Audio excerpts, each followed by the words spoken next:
Hello guys, আসসালামু আলাইকুম। তো আমাদের যে সাগর কলার গাছটি ছিল, তো বাসার পিছনে হয়তো অনেকে দেখেছেন। আমি আগে একটা ভিডিও করেছিলাম, সেই ভিডিওতে দেখেছি এখন সেই কলার গাছটি দুই তিনটি কলা পেকে গেছে। আমার বাবা দেখে আমাকে বলতেছে যে কলা পেকে গেছে, দাউটা নিয়ে আয়। আমি দাউ নিয়ে যাচ্ছি, আপনাদের দেখানোর চেষ্টা করছি, আপনারা দেখতে থাকেন। ওই যে আমার বাবা ওখানে বসে আছেন আগে থেকেই।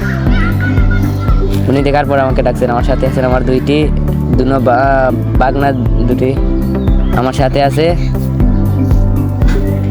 এই যে দেখেন কয়েকটা, তিনটা মনে হয় পেকে গেছে, চারটা দেখা যাচ্ছে।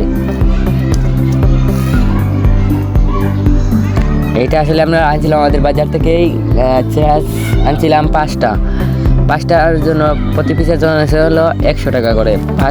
500 টাকা দিয়ে 5টা চেরা এনে লাগিয়েছিলাম, কিন্তু সবগুলো নষ্ট হয়ে গিয়েছিলো। তাই ওই একটি চেরা আমার ঠিক ছিল, একটি থেকে এই একটি বেশি। এই যে দেখুন কাটতেছি, মানে কলাগুলা পরে দেখতে এত সুন্দর লাগতেছিল।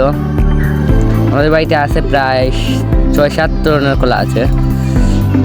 সবচেয়ে বেশি স্বাদ লেগেছে এটা, এবং একটা আছে নিতুরি কলা। এই দুইটা কলার স্বাদটাই অনেক আলাদা।